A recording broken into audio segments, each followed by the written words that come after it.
The play Hamlet opens with the question, who's there? With these words, Shakespeare opens Hamlet, not with the king, not with the prince, but a question that creates uncertainty. And the question immediately sets up the atmosphere which is going to haunt the entire play. So we see that before Hamlet says a single word, Shakespeare already has given us the world which is deeply unsettled with this particular question, who is there? And that is where our reading of the Hamlet begins.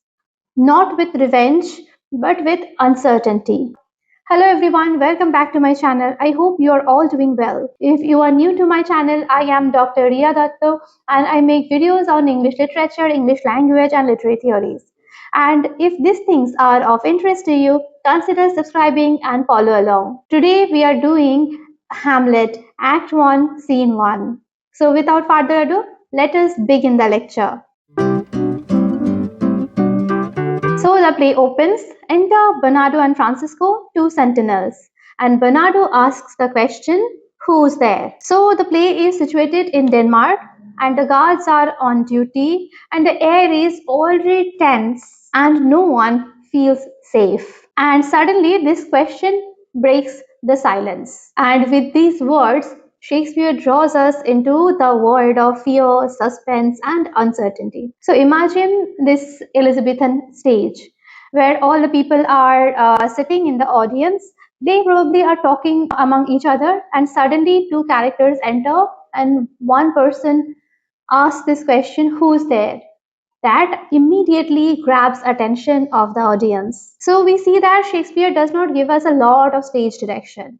He only mentions Elsinore, that is a platform before the castle. Francisco is already in the post and Bernardo enters and Bernardo asks this question, who's there? So this question is not like a greeting. This question is a challenge. So the very first line, that is very important, the very first line asking us a question, and this question is about identity, trust and knowledge. So what does Francisco say? Francisco says, nay, answer me, stand and unfold yourself. Bernardo says, long live the king. Francisco says, Bernardo. Bernardo replies, he. So what is happening here? So first let us see, the word nay means no, stand is stop, and unfold is identify. So Francisco cannot see in the darkness, obviously. So Francisco, when he hears somebody ask the question, who's there? Francisco is saying, no, wait, you stop and you identify yourself. And Bernardo says, long live the king. So this long live the king, this may apparently come as a very common, harmless bunch of words. But under these circumstances, these appear as a password. So this particular word in this darkness, this particular line, long live the king, that just identifies Bernardo as someone who is not a threat, who is not an enemy. Obviously, Francisco is confirming, is it Bernardo? And Bernardo says that he. So Bernardo does not say I, he says he. So it appears that Bernardo has come to relieve Francisco of his duty. So Francisco is saying, you come most carefully upon your hour, Bernardo. It's now struck 12. Get thee to bed. Francisco said, for this much relief, thanks. It's bitter cold and I am sick at heart. So Francisco is quite relieved that he can get back to his bed, and he is sick of heart. Why he is sick at heart? Because he is very nervous. Now Bernardo asks the question, have you had quiet guard? Francisco, not a mouse stirring. Bernardo, well, good night. So if you meet Horatio and Marcelsus, the rivals of my watch, bid them to make haste. Now, what is happening? Bernardo asks Francisco how was his night duty, and Francisco says that it is very peaceful, nothing particular happened. He now talks about two other people, Horatio and Marcellus, and he uses the word rivals. So rivals in this case is that these two people, they are sharing this watch. So what is happening? Bernardo is telling Francisco to inform Horatio and Marcellus that he is already at his position. Now enter Horatio and Marcellus. Francisco is saying, I think I hear them Stand-ho, who is there? See, the question is repeated. So we see that every time there is someone close by, they just want to know the identity of this person. So there is this atmosphere of mistrust. Now Horatio is replying, friends to this ground. Marcellus is saying, and liegemen to Dane. Francisco, give you good night. Marcellus, oh farewell, honest soldier, who hath relieved you? Now Francisco is answering, Bernardo hath my place. Give you good night. Now saying this, Francisco exits the stage. See the meaning of the word liegemen? That means loyal followers. So, they are just exchanging pleasantries, and Marcellus is asking Francisco that who has relieved him. So after Francisco exits, there are three people on the stage now. Marcellus, hola Bernardo. Bernardo, say, what is Horatio there? Horatio, a piece of him. Bernardo, welcome Horatio, welcome good Marcellus. So Horatio says that a piece of him. When Bernardo asks, is it Horatio on the stage? Horatio says that a piece of him is present there. Why? Because he is very sleepy and he obviously doesn't want to be out there guarding. So probably half of him is already asleep. That is why he is saying that there is a piece of him. So then something happens. They start talking about something. Horatio asks, what? Has this thing appeared again tonight? Bernardo, I have seen nothing.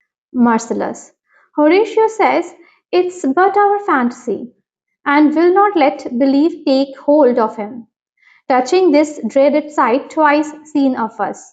Therefore I have entreated him along with us to watch the minutes of this night, that if again this appearance come, he may approve our eyes and speak to it. So now they are talking about something that captures our attention. Something has been appearing regularly, and Marcellus wants to know if that has already appeared. And he says that Horatio says that it is our fantasy because they are half asleep.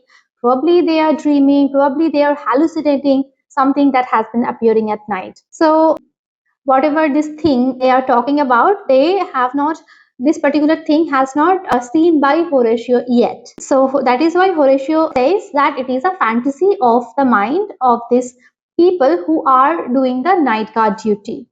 So we see that Horatio is a very scientific minded person. He gives value to logic and reason. So that is why Marcellus has brought Horatio to confirm that the thing they are seeing every night, that is not merely a figment of their imagination, and that thing actually exists. So Horatio is saying, tush, tush, it will not appear. Bernardo, sit down a while and let us once again assail your ears that are so fortified against our story, what we have two nights seen. Horatio is saying, well, sit we down and let us hear Bernardo speak of it. Bernardo says, last night of all, when yon same star that's westward from the pole had made his course to illume the part of heaven, there now it burns, Marcellus and myself, the bell then beating one. Marcellus says, peace,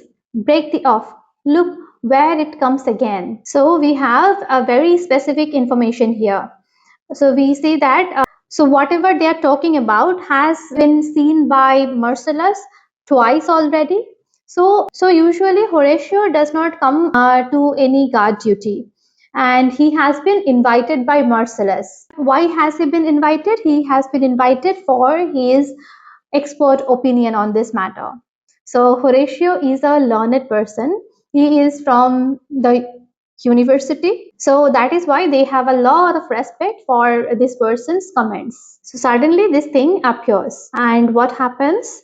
Bernardo says, in the same figure like the king that's dead. Marcellus now talks to Horatio.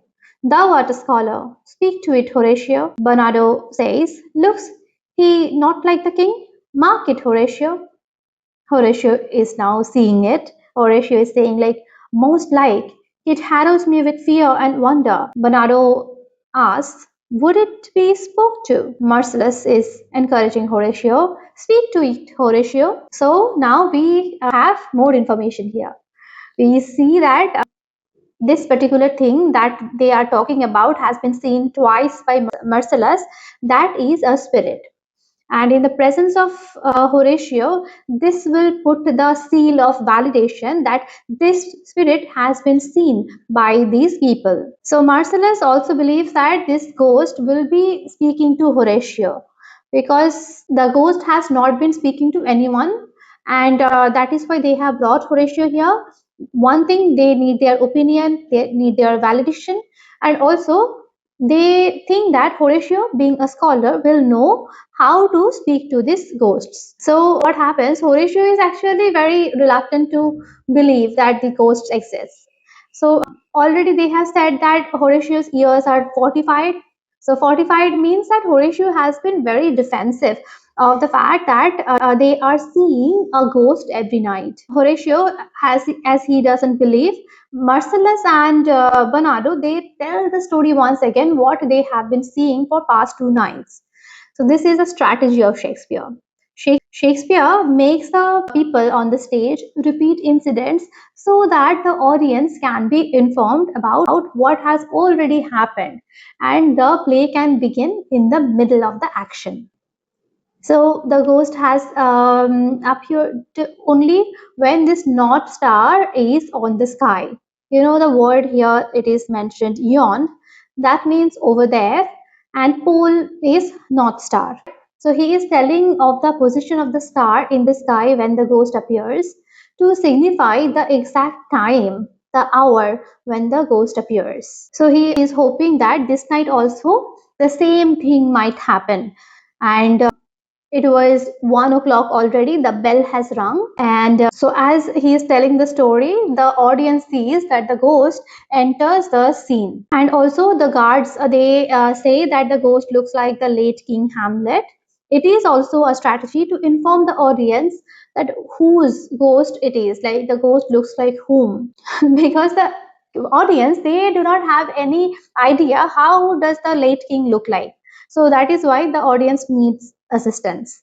So that is why these two guards, they are talking about the appearance of the ghost, and the appearance of the ghost is just like the late King Hamlet. So they encourage Horatio to go and talk to the ghost, because they think that Horatio is a learned person, and the ghost also might have the sense of appropriateness. But now Horatio is saying that he is feeling very anxious, he is feeling uncomfortable, rather afraid, and he is filled with wonder. And we see there is the word harrows, that is like digging something up. So this, the sight of a ghost is digging something up from Horatio, that is fear and wonder. Now Horatio is addressing to the spirit. Horatio is saying, "What art thou that usurp this time of night, together with that fair and warlike form, in which the majesty of buried Denmark did sometimes march? By heaven, I charge thee, speak." So Horatio is now charging the ghost. He is challenging the ghost to speak. We see the word usurp, that means to wrongfully take. So this time of the night has been usurped by the ghost. This night should have been natural, and the ghost has come to take away wrongfully the naturalness of this particular night. And we see the words buried Denmark, that is the buried king of Denmark, that is the late King Hamlet. So he says that you have come in the appearance of the same warlike features of the dead King Hamlet. But what happens? The ghost does not speak. Marcellus saying, "It is offended." Bernardo, "See, it stalks away." Horatio, "Stay, speak, I charge thee, speak." And now the ghost exits. So the ghost does not speak, and Marcellus thinks that the way Horatio has talked to the ghost, that might have offended the ghost. Now Marcellus says it's gone and will not answer. Bernardo, "How now, Horatio? You tremble and you look pale. Is not this something more than fantasy? What think you on it?" So Bernardo feels like that he has won a bet or something. He just asks Horatio that now you look pale, you are afraid, or you are pale, seeing the ghost in fear. And do you now still think that this is the fantasy, this is the figment of our imagination? So Horatio says, "Before my God, I might not this believe without the sensible and true avouch of my own eyes." See the word avouch, that is the assurance and confirmation. So Horatio says that he would not have believed it if he had not seen the ghost with his own two eyes. Marcellus is saying, "Is it not like the king, Horatio, as thou art to thyself?" Such was the very armour he had on when he the ambitious Norway combated. So frowned he once when, in angry parley, he smote the sledger Pollax on the ice. It's strange. Now we see that Horatio is giving a list of military combat that the late king had accomplished. So the first one is that the late king had defeated the king of Norway, and then the Polish soldiers who moved around of their sleds. So they were also defeated by King Hamlet. Marcellus, thus twice before, and jump at this dead hour. With martial stalk hath he gone by our watch. So this word jump, it means exactly. Martial stalk means that is the style of walking. So the way the ghost walks is like a martial style of walking. Like somebody who is a man of war, that person is walking like that. Horatio says, but what particular thought to work I know not, but the gross and scope of mine opinion.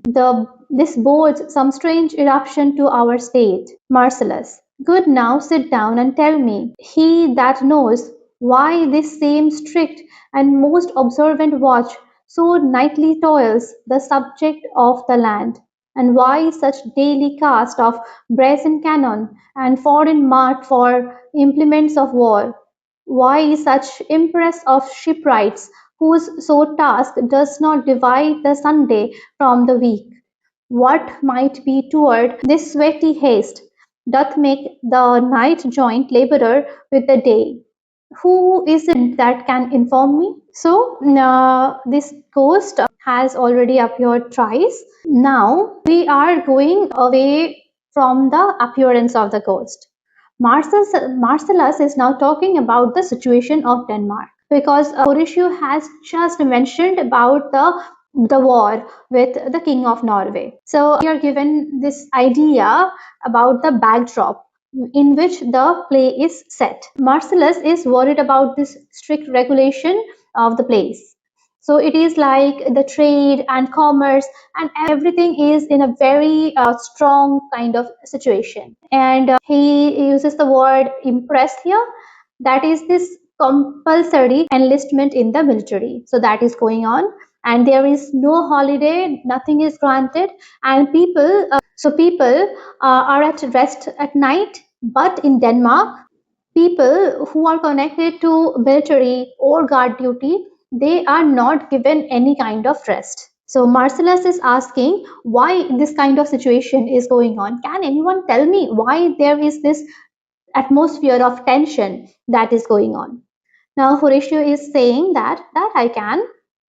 At least the whisper goes so. Our last king, whose image even but now appeared to us, was, as you know, by Fortinbras of Norway, thereto pricked on by a most emulate pride, dare to combat, in which our valiant Hamlet, for so the side of our known world esteemed him, did slay this Fortinbras, who by sealed compact, well ratified by law and heraldry, did forfeit with his life all those in lands which he stood seized of to the conqueror. So Horatio can inform us about the political scenario that is going on. So he says that he knows all these things from the whispers, that is the rumors that are going on. So he gives this account of the background of Denmark and why there is this environment of tension going on.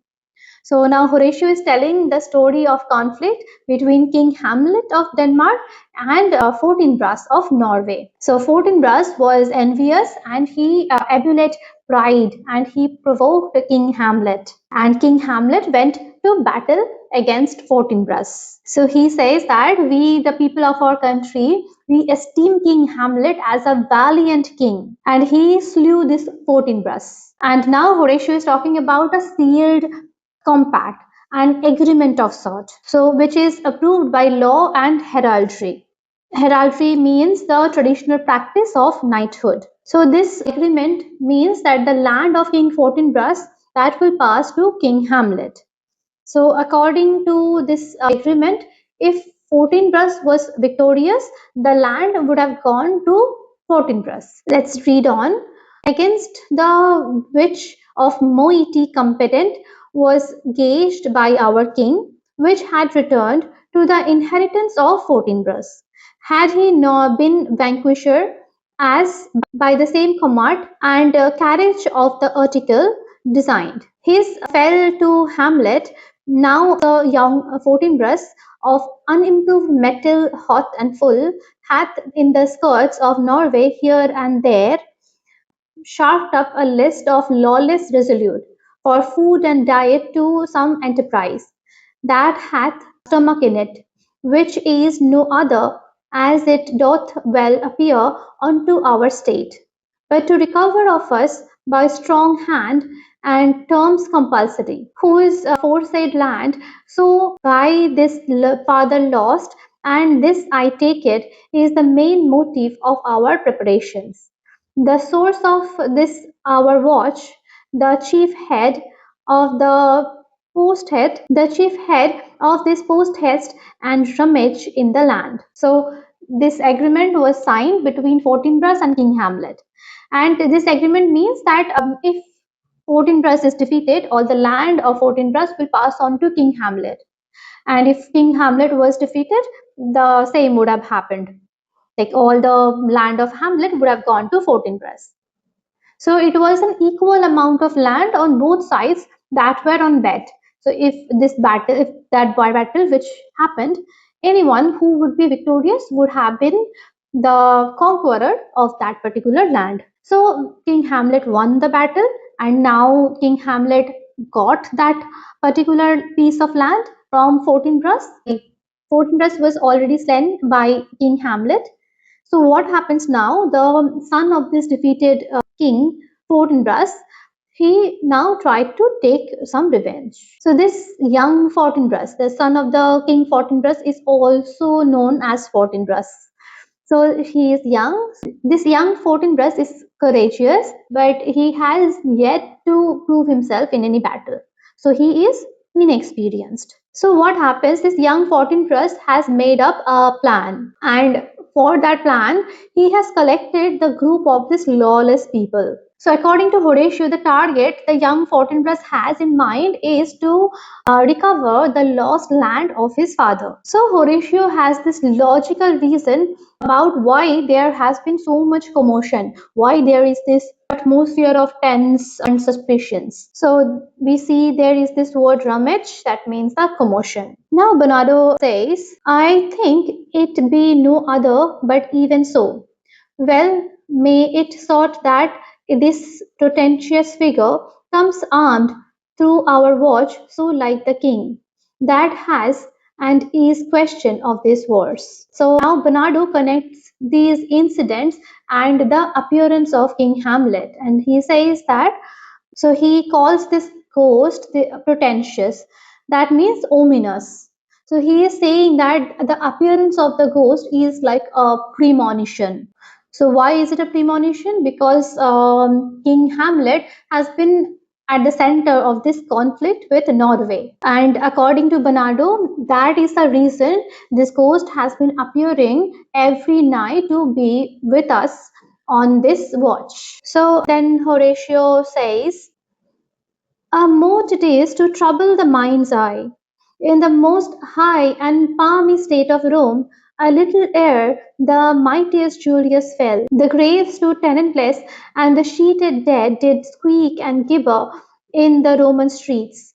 as stars with trains of fire and news of blood, disaster in the sun, and the moist star, upon whose influence Neptune's empire stands, was sick almost to doomsday with eclipse and even like precursors of feared events, as harbingers proceeding, still the fates, and prologue to the omen coming on, have heaven and earth together demonstrated unto the climature and countrymen. So Horatio is reluctant to accept something which is not backed up by logic and reason. So he uses this very important statement here. See the word mote, that is the speck of dust. So he says that even a small speck of dust is enough to disrupt the mind's eye. That is the understanding of the mind. So this line also has a biblical connotation. So he in Matthew 7:3,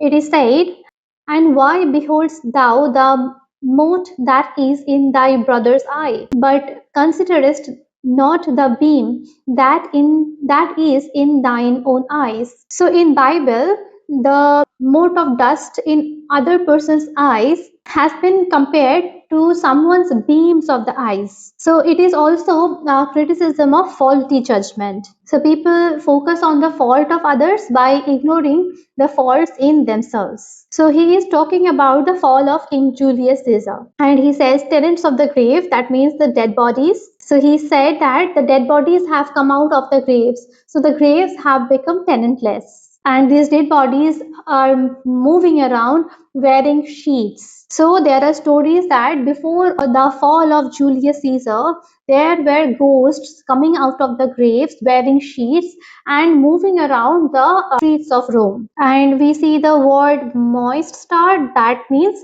moon. And Neptune's empower, that is the water bodies of the world. So he says that the water bodies of the world are influenced by the moon because of the tides. So that actually proves the scientific mind of Horatio. So the minds of people have changed from the medieval time. So he says that the moon is under constant eclipse. So the natural incidents often become prologue of something that like something of an impending disaster. So when Horatio talks about the appearance of the ghost can denote the possibility of some bigger disaster, the ghost appears again. So enters the ghost, but soft behold lo, where it comes again. It will cross it though it blast me. Stay, illusion, it spreads its arm. If thou hast any sound or use of voice, speak to me. If there be any good thing to be done, that may thee to ease and grace to me, speak to me. If thou art privy to thy country's fate, which happily foreknowing may avoid, O speak. Or if thou hast abhorred in thy life extorted treasure in the womb of earth, for which they say you spirits oft walk in death, the speak of it. Now the cock crows. Stay, speak, stop it, merciless. So now Horatio again cross questions the ghost. But he is very scared of the ghost at the same time. He refers to the ghost as an illusion. So the ghost might be offended by being called as an illusion. He asks the ghost to tell him if there is anything he can do for the ghost. And he asks if the ghost knows anything about the fate of the country because the spirits have the foreknowledge of things that might happen. Anything the ghost knows about, if the ghost knows about any treasure in the earth, whatever, the ghost should speak. If the ghost has the voice to speak, Horatio is asking the ghost to speak to him. And this is the time the cock crows. So remember the same thing, the crowing of the cock, this has happened in Macbeth as well. So the supernatural being is actually disturbed by the dawn. So Marcellus is saying, shall I strike it with my partisan, Horatio? Do, if it will not stand, Bernardo. It's here, Horatio, it's here. And then the ghost exists. So when Horatio is speaking, the ghost is already retreating, and Horatio asks Marcellus to stop it. And Marcellus wants to charge at the ghost, and because he doesn't know exactly what to do, how to stop the ghost. So he just wants to use his partition, that is the long-handed spear. So they are trying to stop the ghost, but the ghost exists, it's gone. Marcellus, it's gone. Now Marcellus says, it's gone. We do it wrong, being so majestical to offer it the show of violence, for it is as the air invulnerable, and our vain bow blows malicious mockery. Bernardo says it was about to speak when the cock crew. So Marcellus now realizes that whatever he has done, that was very disrespectful. He tried to strike the ghost, and he realizes that the ghost cannot be stabbed to death because the ghost is already dead. So what they did, they made fools of themselves. So Bernardo feels that the ghost was about to speak but did not because the cock crew at the time. So it is often said that the crowing of the cock that indicates the arrival of the dawn, and this was the very hour that the spirits they move to their original confines. So this is just got proven by this incident. Horatio says, and it started like a guilty thing upon a fearful summons. I have heard the cock, that is the trumpet of the morn, doth with his lofty and shrill sounding throat awake the god of the day, and at his warning, whether the sea or fire, in earth or air, the extravagant and erring spirits hies to his confines, and of the truth herein this present object made probation. So this cock, as I mentioned, just talked about indicated the arrival of the dawn, the crowing of the cock that awakens the gods of the day, and all the spirits, the beings of the darkness, they just run away to their original confines because they cannot stand the dawn. Now Marcellus is saying, it faded on crowing of the cock. Some say, ever against the season comes, wherein our Saviour's birth is celebrated. This bird of dawning singeth all night long. And then they say, no spirit dare stir aboard. The night was wholesome. When then no planet strike, no fairy takes, nor witch hath power to charm. So hallowed and so gracious is that time. So Marcellus is now talking about the night of nativity, the night Christ was born.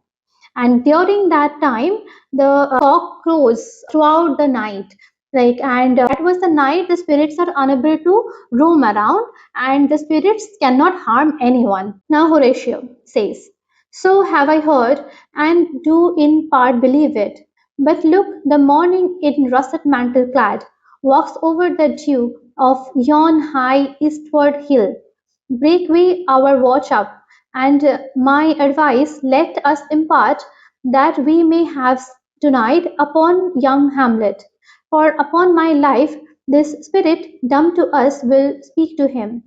Do you consent we shall acquaint him with it as needful in our loves, fitting our duty? And Marcellus says, let's do it, I pray.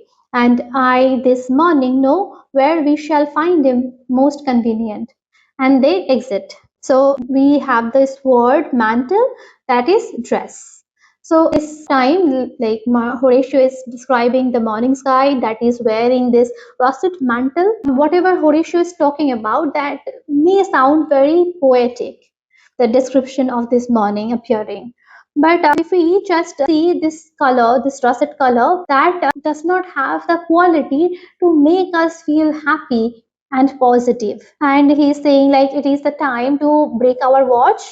And Horatio now decides that whatever has happened in that night, whatever they have seen, they should speak all this to young Hamlet, that is late King Hamlet's son. And he believes that the spirit who is dumb to them, who did not speak to them, will speak to young Hamlet. So we see that the scene ends here. But what is the significance of this first scene? So we see that this entire scene gives us the air of uncertainty. And this is like this central backdrop of this entire play. We now enter a world where nothing is fully clear, and we enter this world of uncertainty and doubt. And the second thing is the appearance of the ghost.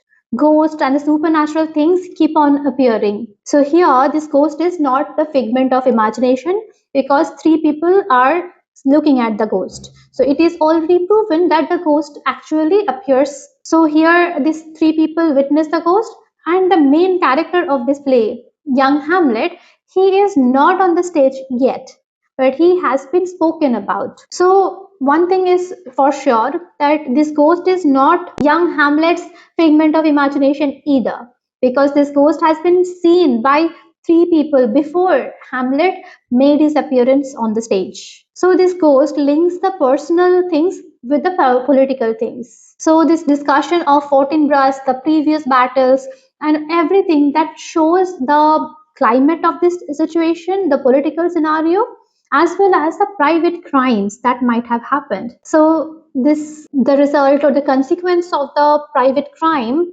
can be bigger, like can be public affair also. So Denmark's internal scene is connected to Norway also. So we see that the character of Horatio, he represents logic and reason even when the situation is dire, even when the situation demands otherwise.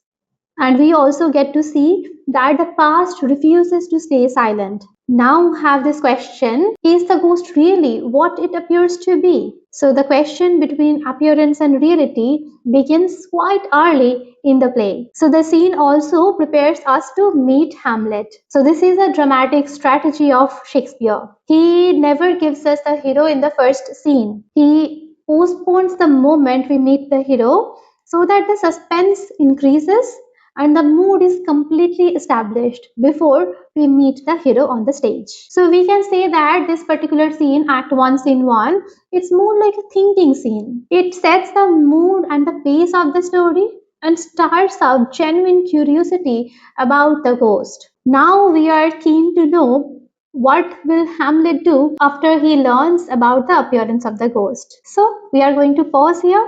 The next day we will start with Act 1, Scene 2. If you like this video, give it a thumbs up, and for more videos like this, keep an eye on my channel. Thank you. Bye bye.